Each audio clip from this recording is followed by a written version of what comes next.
안녕하세요. 올해 20대의 마지막을 보내게 된 여자입니다. 4년간 만나온 남자친구와 최근부터 결혼 이야기가 오가기 시작했어요. 얼마 전까지 한참 결혼 준비 중이었는데 그러다 서로 의견이 안 맞는 부분이 하나둘씩 생기기 시작했고 그리고 결국에 가서는 파혼하게 되었네요. 그 이야기 한번 해보려고 이렇게 사연을 보내게 되었습니다. 연애하는 동안은 다툼 한 번 없었을 만큼 사이좋은 커플이었어요. 그런데 결혼은 현실이라더니 결혼 준비 시작하자마자부터 삐걱이기 시작했습니다. 저는 현재 카페를 하나 운영하고 있어요. 대학교 졸업하고 취직 준비하면서 방황하다가 잠깐 머리 좀 식히려고 시작한 아르바이트가 계기가 되어서 부모님의 지원을 받아 카페를 하나 열게 되었습니다. 집이 엄청 잘 살아서 자식이 카페 하고 싶다고 부모가 떡하고 차려준 그런 케이스는 아닙니다. 관련된 기술 자격증들을 전부 취득했고 부모님한테 합격점을 받을 때까지 제가 직접 만든 디저트를 가져다 드렸어요. 그렇게 부모님한테 인정을 받은 뒤 제가 돈을 일부 갚아나가는 조건으로 가게를 차렸던 거죠. 운때가 맞았는지 제 가게가 소셜망에 조금씩 입소문이 나기 시작했고 생각보다 빨리 자리를 잡을 수 있었습니다. 한참 잘 나갈 때는 손님들이 대기표까지 받아서 제가 만든 디저트만 구매해서 갈 정도로 장사가 잘 되었던 적이 있어요. 그때 부모님께 빚졌던 돈을 거의 갚을 수 있었습니다. 장사가 계속 그렇게 되었다면 좋았겠지만 지금은 그때보다는 손님이 조금 빠진 편이에요. 먹는 것도 유행이 돌고 도는 거니까 트렌드에 뒤지지 않게 계속 노력하고 있고 지금은 그래도 다행히 가게가 완전히 자리를 잡아서 직원 2명 쓰면서도 평균적으로 매달 500만 원 정도를 벌고 있습니다. 일단 7일 내내 장사를 하다 보니 딱히 돈 쓰러 다닐 시간도 없어서 어느덧 제 통장에는 1억 5천이라는 큰 돈이 모여 있었습니다. 제 남자친구의 경우에는 현재 대기업을 다니고 있어요. 연봉은 9천 정도 받고 있고 현장직이다 보니 정년까지도 문제없다는 식으로 늘 저에게 그렇게 말을 했었습니다.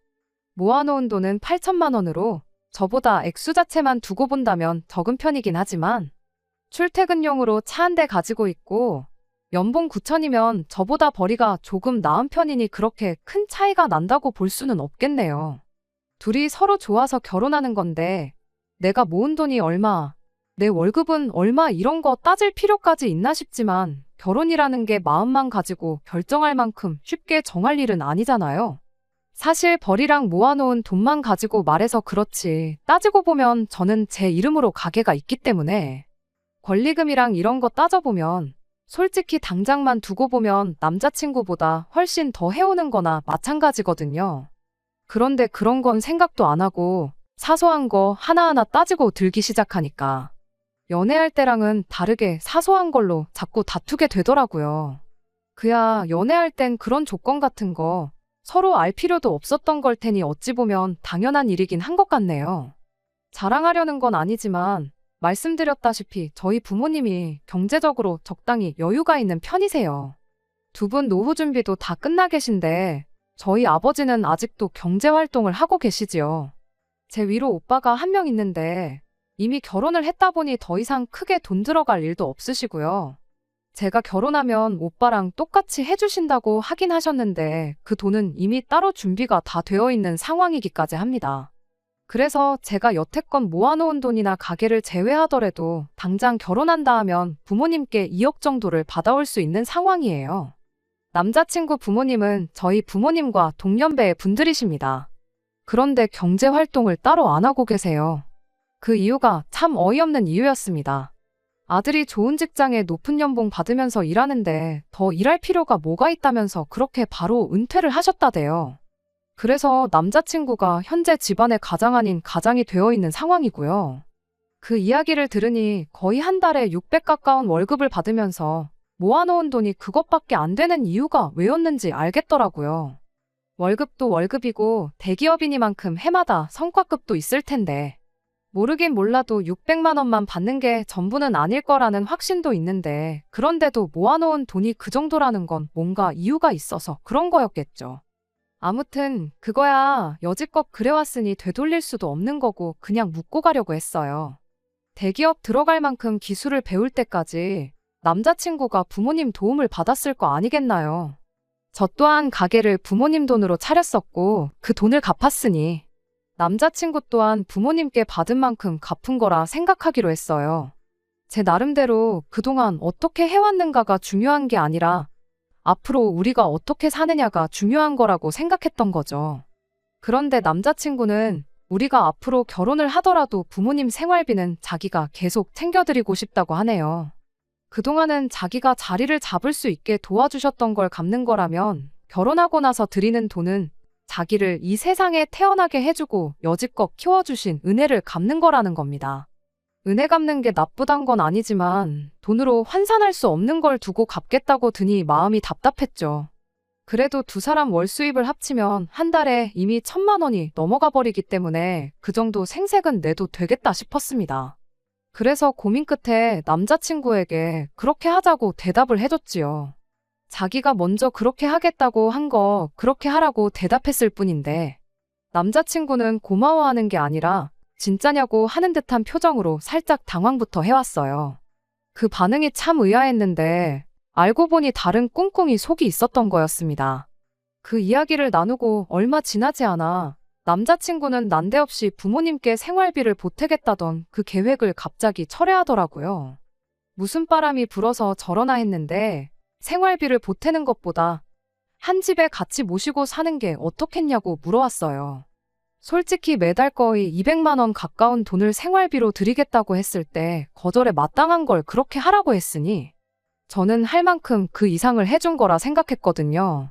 그런데 남자친구는 그런 말도 안 되는 부탁을 허락해주니 지 딴에는 제가 마치 자기가 부탁만 하면 원하는 대로 다 들어주겠다 그렇게 생각했는가 봅니다. 저를 완전 호구로 봤던 거죠. 당연히 제가 그러자고 대답하는 줄 알았나 본데 제가 당장에 냉랭한 반응을 보이기 시작하자 남자친구가 합가를 해야 하는 이유라며 저를 설득하기 위해 제 앞에 되도않는 이야기를 꺼내기 시작했어요. 일단 공평한 결혼을 하기 위해서라면 출퇴근 거리부터 생각해 봐야 한다는 말부터 꺼내더라고요. 남편 회사는 서울 밖이고 제 가게는 서울 중심가에 위치했다 보니 사실 그간 신혼집을 어디에 구해야 하는 게 좋을지가 가장 큰 고민거리이긴 했어요. 제가 3억 5천 정도 있고 남자친구가 1억 가까이 모아놓은 상황이다 보니 당장 집을 구하면 충분히 구할 만큼이긴 했지만 두 사람 출퇴근 거리를 만족시킬 만한 중간 지점이 아무래도 위치다 보니 두 사람 모은 돈 가지고는 택도 없었고 거액의 대출을 받자니 남자친구 집에 생활비까지 내주면서 이자를 내는 건 오히려 손해에 가까운 결정이었습니다. 그런데 남자친구 말은 부모님 집을 정리하면 그 돈이 2억 정도 된다고 그렇게 되면 둘이 반반 결혼을 하는 거나 마찬가지고 결혼 자금도 늘어나는 거니 중간쯤에 집을 구할 만큼은 되지 않겠냐는 거죠. 그러면서 결정타를 날리는 겁니다. 부모님한테 앞으로 생활비를 보낸다면 100세 시대인 걸 감안해서 앞으로 40년 그걸 총액으로 다시 계산해보면 거의 10억에 가까운 돈이 들어갈 거라는 거죠. 그러니까 따지고 보면 생활비 안 드리고 부모님 집 팔아서 결혼하는 게 저한테 있어서 12억이나 이득을 보는 일이라는 거예요. 무슨 할머니들 등쳐먹는 약장수 같은 소리를 하고 있냐고 말도 안 되는 소리 하지 말라고 했어요. 결혼하자마자 시부모를 모시고 살게 생겼는데 그게 어떻게 어딜 봐서 공평한 반반 결혼이냐고요. 지나가는 개가 들어도 내가 손해인 거 알겠다고 아무나 붙잡고 그게 진짜 공평해 보이는지 한번 알아보라고 했죠. 그랬더니 남자친구가 한다는 소리가 그러면 우리는 주말 부부를 해야 한다는 거예요.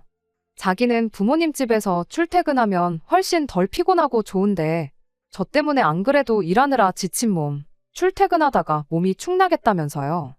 그러니 집은 제 돈으로 제가 편한 데에다가 얻고 그리고 우리는 결혼해서 주말 부부를 하자는 겁니다. 공평하게 한 주는 자기가 올라오고 한 주는 제가 내려가고 하는 식으로 하자는데 이 인간한테는 공평하다는 말이 자기가 무조건 유리하게 만드는 상황을 두고 하는 말처럼 느껴졌습니다. 주말에만 얼굴 보고 살면 괜찮겠냐며 협박 아닌 협박을 하는 꼴을 보고 있자니 저도 슬슬 인내심의 한계가 오기 시작했지요. 주말 부부 할 거면 지금 연애하는 거랑 뭐 딱히 달라지는 거 있냐고요. 내가 내 돈만 가지고도 충분히 독립해서 살 수 있는 상황인데 굳이 결혼해서 시어머니까지 모시고 살 이유가 있어 보이냐고 남자친구한테 되물었습니다. 그랬더니 남자친구가 이리 말하더군요. 그럼 제 돈으로 집을 하나 구해서 그 집에 자기 부모님이 살게 하면 어떻겠냐는 겁니다. 우리들은 근처에 전세 얻어서 신혼살림 차리는 쪽으로 하고요. 그렇게 되면 부모님이 가까이 사는 만큼 우리 집에 자주 들릴 수 있게 될 텐데, 그럼 어머니가 일하느라 바쁜 우리 대신에 집안일도 대신해주고 그러시지 않겠냐. 그럼 우리도 따로 월급 주듯이 드릴 수 있지 않겠냐는 거죠. 게다가 그렇게만 해주면 자기 부모님 집은 집대로 남아있어서 두 분 노후 대책으로 쓸 수도 있지 않냐는 겁니다. 어이가 없어서 번거롭게 내 돈으로 집을 구해서 당신 부모님을 살게 할 이유가 있냐고. 그리고 현찰 자체만 두고 보면 내가 훨씬 많은데 내 돈으로 신혼집을 구하고 당신 돈으로 부모님이 새들어 살 집을 구하는 게 이치상 맞지 않냐 따졌어요. 그랬더니 남자친구가 한다는 소리가, 원래 결혼할 때 집은 남자가 해오는 거 모르냐고. 너는 혼수로 우리 부모님한테 집을 하나 얻어주는 거라 생각하면 쉽지 않냐는 거예요. 그래서 혹시 그 뜻이 당신이 집 해오면 집 명의는 누구 이름으로 하는 거냐 물었더니 자기가 집 해오는데 자기 명의로 하는 게 당연하지 않겠냐고 당당하게 대답하더군요. 더 길게 두고 볼 게 없어서 그냥 결혼은 없던 일로 하자고 했습니다. 남자친구가 장난치지 말라는 듯이 자기가 집도 해오고 다 해오겠다는데 뭐 그렇게 까탈스럽게 구냐고 하더라고요. 내가 농담하는 것 같냐고 말하고 자리에서 일어나니 그제서야 사태의 심각성을 깨달았는지 자기가 잘못 생각한 것 같다고 그냥 부모님께 생활비 보내드리는 걸로 하겠다고 하는 겁니다. 저렇게 사과하고 나서는 걸 보니 자기가 어느 부분부터 말도 안 되는 억지를 부리고 되도 않는 애누리질을 하려고 했는지는 진작부터 알고 저랬다는 게 뻔히 보이더라고요. 제가 뒤도 안 보고 무시하고 지나가니 제 앞까지 쫓아와서는 자기 같은 남자 찾기 힘들 거라고, 후회할 거라고 하는 거예요. 그 잘난 연봉 이야기를 하면서 자기가 앞으로 벌어올 돈이 얼마인지나 아냐면서 장사하는 제 매출은 비슷비슷하거나 줄어들 일만 남았지만 자기는 앞으로 연봉이 오를 일만 남았답니다. 성과급도 거의 몇 달치 월급이 들어온다나요. 저보고 계산기 잘 두들겨 보라고 지금 자기한테 사과하면 그냥 넘어가 주겠다고 뻔뻔하게 말을 하더라고요. 그 말이 끝나자마자 구둣발로 정강이를 콱 찍어버렸습니다. 공부만 한 샌님이라 그런지 맷집이 없어서 으악하고 다리를 부여잡고 바닥에 주저앉더라고요. 애초에 부모님한테 생활비 드린다는 거 허락해줬을 때부터 나한테 고맙다고 절을 해도 모자랄 상황이었다는 거 몰랐냐. 그 말도 안 되는 걸 허락해줬더니 내가 어디까지 괜찮다고 하는지 한번 테스트해 본 거냐고 따졌어요. 내가 너 같은 남자 다시 찾기 힘들어서 후회하는 것보다 시부모 노후 평생 책임지겠다는 남편 괜찮다고 하는 여자 찾는 게 더 힘들 거라고. 어디 누가 더 힘들런지 한번 보자고 한마디 쏘아붙이고 돌아왔습니다. 결혼을 전제로 시작한 연애가 아니다 보니 남자친구가 그렇게 부모님 모시고 싶어 안달이 난 사람이라는 걸 미리 알 방법은 없었어요. 남자친구도 욕심 조금만 덜 부렸었다면 이렇게 막장으로 파혼까지 할 필요도 없었을 테고 매달 부모님께 생활비 따박따박 챙겨드리며 원하던 효자 노릇도 하고 저와도 행복하게 결혼 생활을 시작했을 텐데 말이에요. 4년 세월을 함께 했지만 아쉬움은 전혀 들지 않고 오히려 속이 후련한 걸 보니 아마 저도 속으로는 남자친구가 부모님께 생활비를 드린다고 해서 고민했을 때부터 이 결혼이 틀렸다는 걸 본능적으로 느끼고 있었던 것 같아요. 언젠가는 이 결정에 대해 스스로에게 자랑스러운 날이 올 거라고 생각합니다. 당장 연애를 하는 것보다 카페 해오면서 제가 직접 유학도 다녀오고 싶어 봤는데 더 공부할 게 있는지 찾아보고 한번 그쪽으로 알아보려고 합니다. 두 번째 사연입니다. 안녕하세요. 똥 묻은 개가 겨 묻은 게 나무란다더니 지 자식 교육은 개떡같이 시켜놓고 억지 쓰는 신호와 영 끄는 이야기를 하러 온 결혼한 지 24년 된 50대 주부입니다. 남편과는 눈에 넣어도 아프지 않을 아들 하나, 딸 하나를 두고 있어요. 하지만 제가 오늘 이렇게 사연을 쓰게 된 건 제 자식들 때문이 아닙니다. 바로 시조카들 때문이에요. 정말이지 제가 이 나이에 시조카들 때문에 어머님한테까지 시달리게 될 줄은 상상도 못했어요. 남편의 형제관계는 이남 일녀로 남편은 그중 장남입니다. 바로 밑에 서방님과는 3살 차이고 막내 신호와는 10살도 넘게 차이가 나요. 여기까지 들으면 대부분의 사람들이 신우가 막둥인가 보다고 생각하지만 사실 남편과 시동생을 낳아주신 어머님은 지병으로 일찍이 돌아가셨어요. 이후로 도저히 혼자서 아들 형제를 키울 수 없겠다고 판단하신 아버님께서 지금의 어머님과 재혼을 하셨다 들었습니다. 신우는 어머님이 데려온 딸이고요. 남편과 시동생 그리고 어머님의 관계는 솔직히 아주 편하지는 않지요. 남편이 말하길 두 형제가 한창 사춘기이던 시기에 아버님께서 조금의 언질도 없이 어머님을 새어머니라고 모셔오셨다대요. 거기다 저희 어머님 성격이 보통이 아니시거든요. 지금이야 나이가 드셔서 한풀 꺾이긴 했지만 다른 사람한텐 엄하고 본인한텐 한없이 관대한 분이라고 해야 하나. 아무튼 당시 어머님께서 남편과 시동생이 당신 말도 잘 안 듣고 소위 어머니로서 대우해주지 않는다며 화를 많이 내셨대요. 맞아야 정신 차린다면서 남편과 시동생에게 손을 대신 적도 여러 번이고요. 그래도 이제는 세월이 많이 흘러서 그런가 서로 그런 티는 거의 안 내요. 저처럼 속사정 다 아는 사람 눈에나 보일 정도지요. 지금은 그냥 서로 할도리는 하면서 살아요. 남편은 20대 후반에 저랑 결혼을 했지만 시동생은 결혼을 30대 중반에서야 했어요. 이후로 저희 부부는 연년생으로 아들, 딸 하나씩 두었고요. 저희 아들은 올해로 22살로 군입대를 앞두고 있는 대학생이에요. 딸은 21살로 미국에 있는 대학으로 편입 준비를 하고 있지요. 그리고 시동생에게는 이제 13살이 된 아들이 하나 있습니다. 신우는 시동생보다도 결혼을 일찍 해서 올해로 14살이 된 아들이 하나 있고요. 남편과 서방님 그리고 신우를 보고 있으면 이렇게 표현해도 될지 모르겠지만 어머님이 달라서 그런지 성격들도 제각각이에요. 일단 저희 남편에 대해서 먼저 이야기하자면 남편은 주관이 확실하고 뚜렷합니다. 좋으면 좋다, 싫으면 싫다 의사표현이 아주 확실하지요. 그리고 주변 사람들에게 경우가 바르다는 소리도 많이 듣고요. 반면에 서방님은 사람이 유순하고 욕심이 별로 없어요. 사람이 좀 무르다고 해야 하나 그래서 종종 사기도 당하고 그래서 어린 동서가 고생을 많이 했지요. 그리고 신우는 정말 표현할 수 있는 단어가 무궁무진하네요.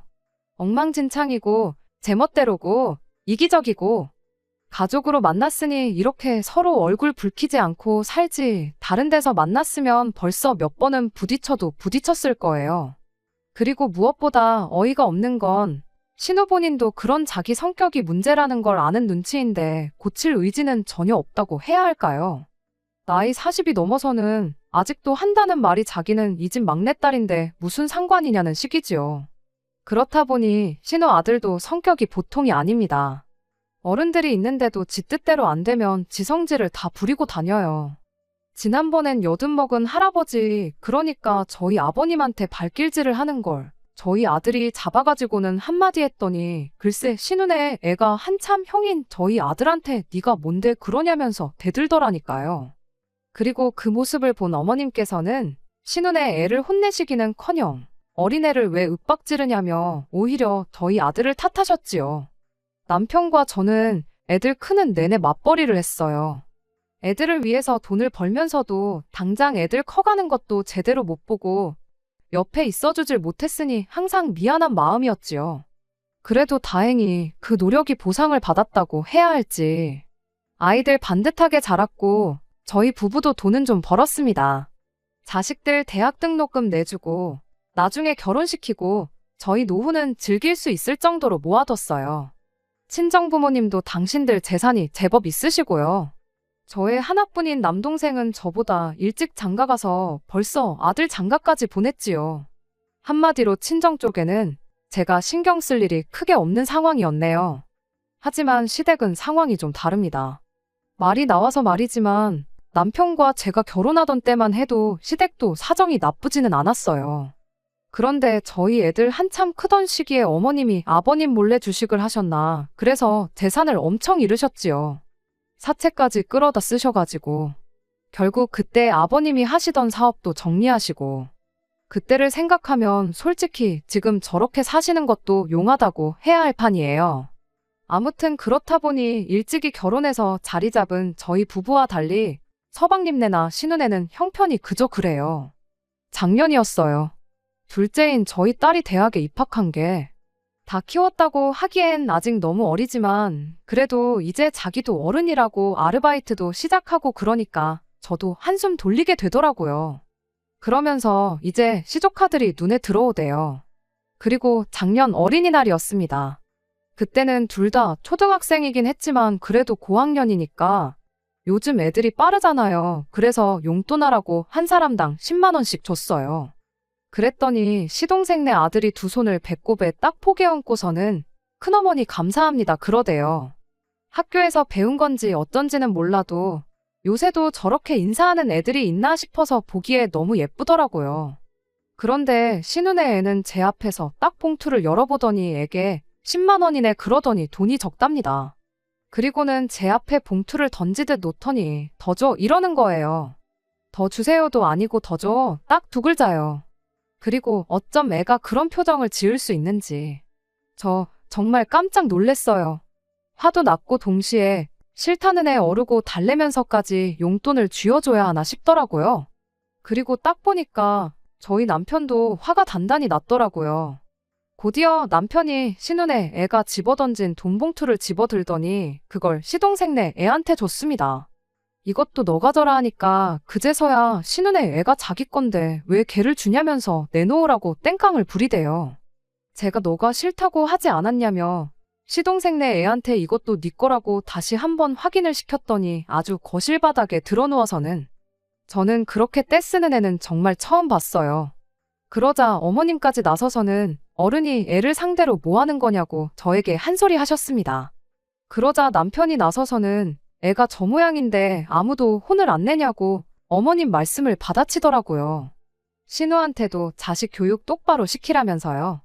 저도 사람인데 하물며 제 배 아파서 낳은 자식도 아닌데 어떻게 시조카들이 똑같이 예쁠 수가 있겠어요. 공손하고 말도 조근조근하는 서방님네 아들이 저는 훨씬 좋더라고요.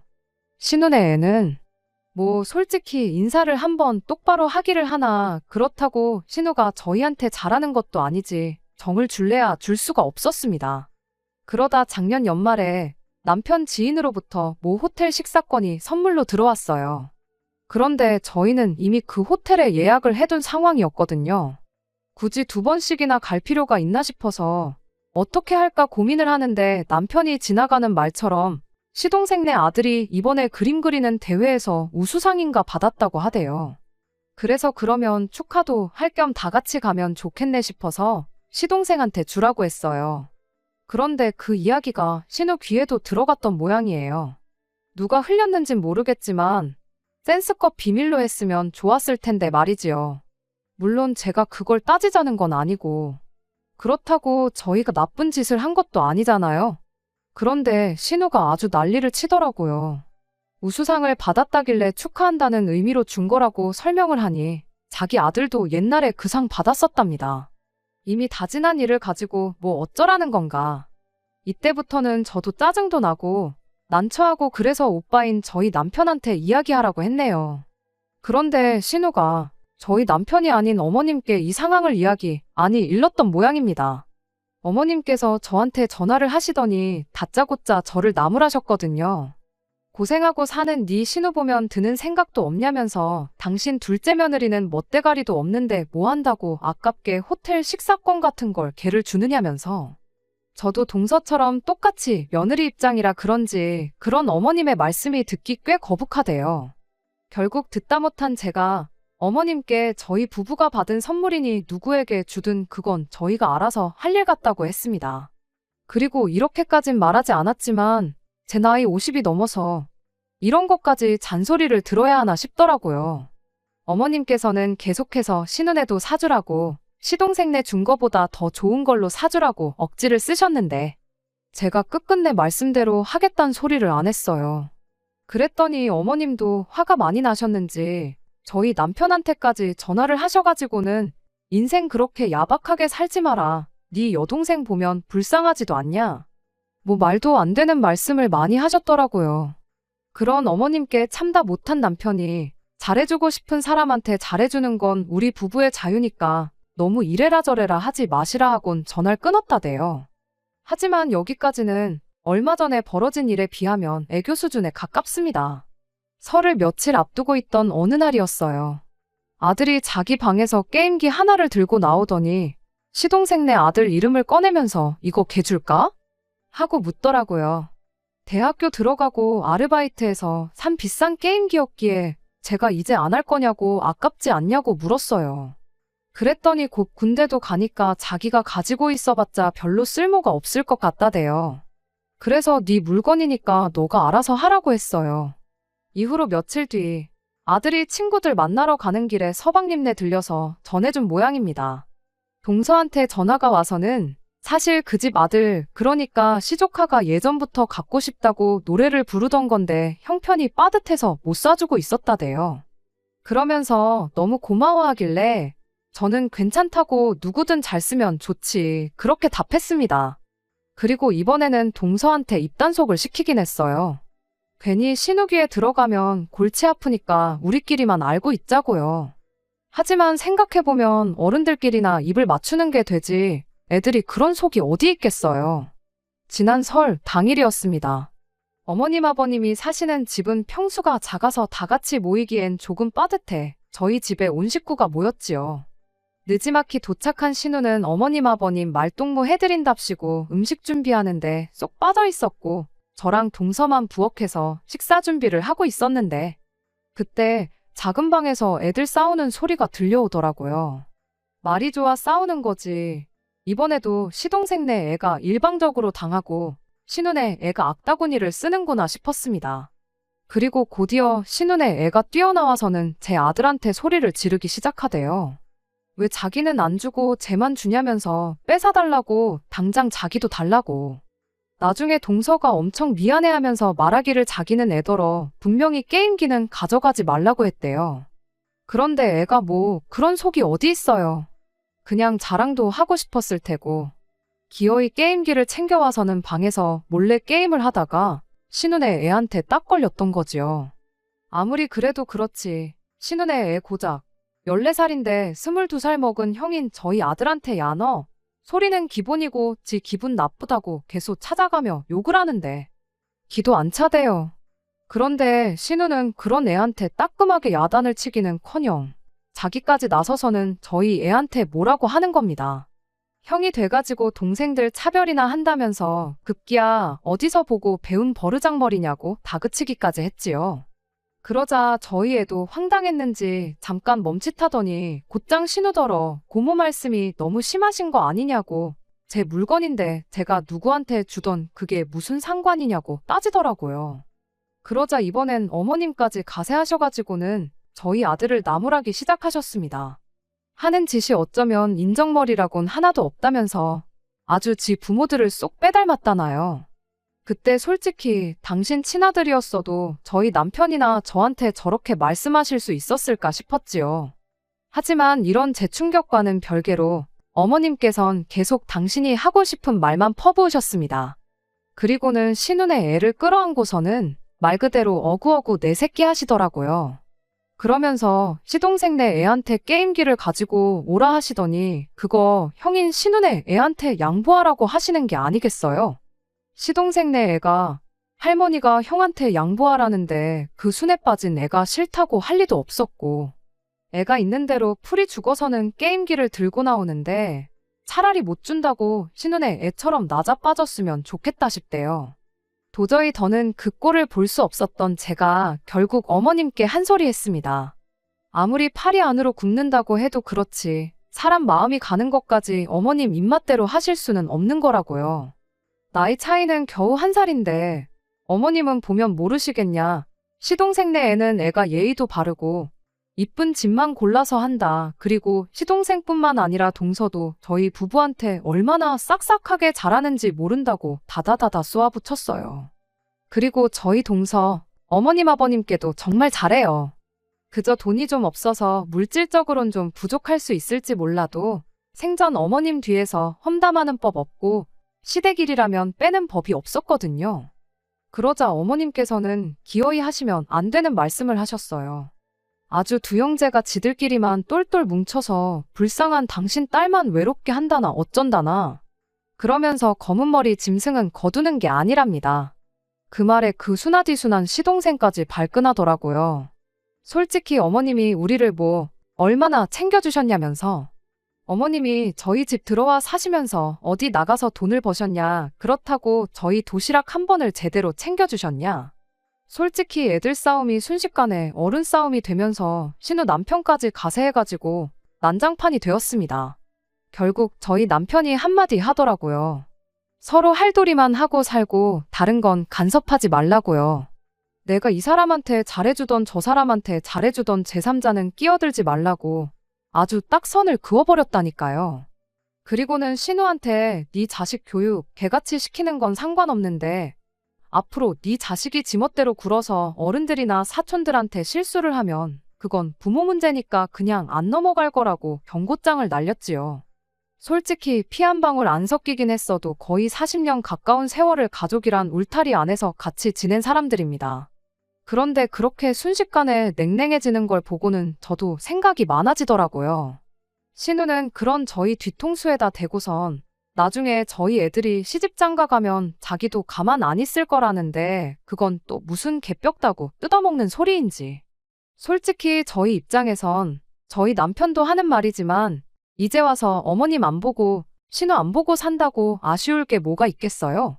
뭐 입 아프게 이러쿵저러쿵 말할 것도 없고 자식 교육이나 똑바로 시켰으면 좋겠네요. 저도 머리가 아파서 더는 신경 안 쓰렵니다. 끝까지 들어주셔서 감사합니다. 오늘의 사연은 여기까지입니다. 구독과 좋아요, 알람 설정 부탁드리고 더 좋은 사연으로 다시 찾아뵙겠습니다. 감사합니다.